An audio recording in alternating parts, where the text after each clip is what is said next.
J'en ai marre des projets de boîte qui meurent avant d'avoir vu le jour. Aujourd'hui, petite vidéo pour vous annoncer que je lance ma newsletter Journal d'un Maker.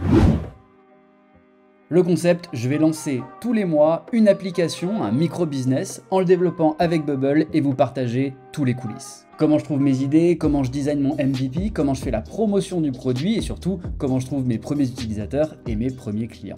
Alors si tu veux pas regarder toute la vidéo et que tu veux directement t'inscrire, je te mets le lien en description. J'ai annoncé il y a quelques jours la première application sur laquelle je suis en train de travailler et elle va sortir la semaine prochaine. Donc si tu veux la découvrir, va t'inscrire. Alors pourquoi j'ai décidé de me lancer ce défi? Je t'explique ça tout de suite. T'as sûrement déjà entendu parler d'un ami ou d'un collègue qui veut lancer sa boîte et qui passe 3 mois à n'en parler à personne, faire 80 pages de business plan et ensuite aller chercher des fonds BPI pour payer des dizaines de milliers d'euros à un développeur pour créer son prototype. Bien évidemment, pendant tout ce temps, la personne elle concrétise pas son produit, elle le pousse pas auprès de ses futurs utilisateurs, elle récupère pas du feedback et du coup, en fait, elle fait rien. Au final, le projet il meurt dans les 6 mois parce que la personne elle a plus d'argent ou plus de motivation ou même les deux. Je suis sûr que tu as déjà entendu parler de quelqu'un qui a été dans cette situation ou peut-être que même toi tu l'as été. Et ça, vraiment, ce que je viens de décrire, c'est la meilleure manière de pas lancer une boîte. Bizarrement, c'est un comportement qui est hyper répandu et qu'on voit beaucoup chez les wannabe entrepreneurs qui sortent d'école ou les gens qui s'inscrivent en incubateur.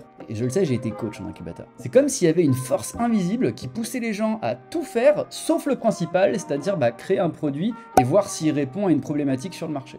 Et je critique, mais moi le premier, il y a une dizaine d'années quand j'ai lancé ma première boîte, j'ai fait exactement ça. Et bien sûr, elle a foiré. Quand on veut lancer une boîte, que ce soit un service ou une application, il y a une seule chose à retenir. Si notre produit ou service il répond pas à une problématique forte, les gens ils seront pas prêts à payer pour. Si les gens ils sont pas prêts à payer, t'as pas de clients. Et si t'as pas de clients, t'as pas de boîte. Alors après, tu peux te mettre tous les titres de CEO que tu veux sur LinkedIn et publier 5 fois par jour des posts inspirants, il n'empêche que t'as pas de boîte. Du coup, comment on fait pour savoir si les gens ils sont prêts à payer pour notre solution? Il n'y a pas 36 000 manières de faire. En fait, il faut créer un MVP, un prototype, le montrer à des gens qui seraient potentiellement intéressés et leur dire « Alors, qu'est-ce que t'en penses ?» Si le MVP il est assez bien fait pour que ces personnes se projettent sur notre solution, elles seraient peut-être même prêtes à payer, et ça c'est des signaux de validation de l'idée qu'on peut récupérer et utiliser pour améliorer notre produit et le faire évoluer. C'est dans cette optique que j'ai décidé de lancer ma newsletter Journal d'un Maker. Ces dernières années, j'ai lancé des dizaines de business en ligne, une plateforme de création de jeux vidéo, un job board, une plateforme pour les étudiants en Erasmus,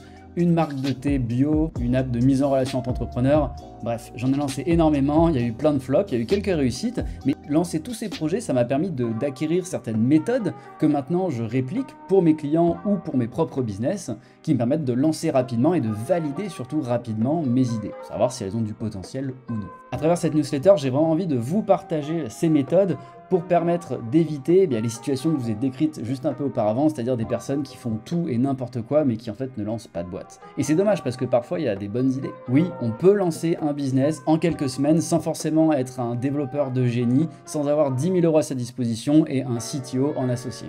Alors bien sûr, j'ai dit que j'allais développer une app par mois, un micro-business par mois. Le but c'est pas de faire des licornes, tant mieux si ça le devient, mais le but c'est simplement de vous montrer qu'on peut lancer rapidement en adoptant les bonnes techniques. Moi ce que j'espère c'est que ça va lancer un nouveau mouvement d'entrepreneurs qui sont prêts à lancer des produits, qui se prennent pas la tête avec le superflu et qui valident très rapidement leur idée pour passer à la suite. Alors si ça vous intéresse de me suivre dans cette aventure, je vous mets le lien dans la description, c'est maximegadras.substack.com, c'est assez simple à retenir.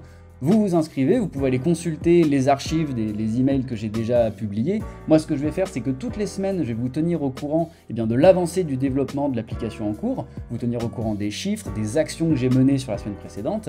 Et puis, entre ces emails de mise à jour des applications, j'enverrai des conseils business pour vous aider à vous lancer dans votre propre projet. Voilà, donc allez vous inscrire tout de suite. Également, n'oubliez pas de vous abonner à cette chaîne YouTube si ce n'est pas déjà fait. Moi, je vous dis à très bientôt pour le premier email d'avancement de la première application. Allez voir sur le Substack pour découvrir ce que c'est. Et sinon, je vous retrouve en vidéo pour un prochain tuto Bubble sur cette chaîne. Allez, à bientôt.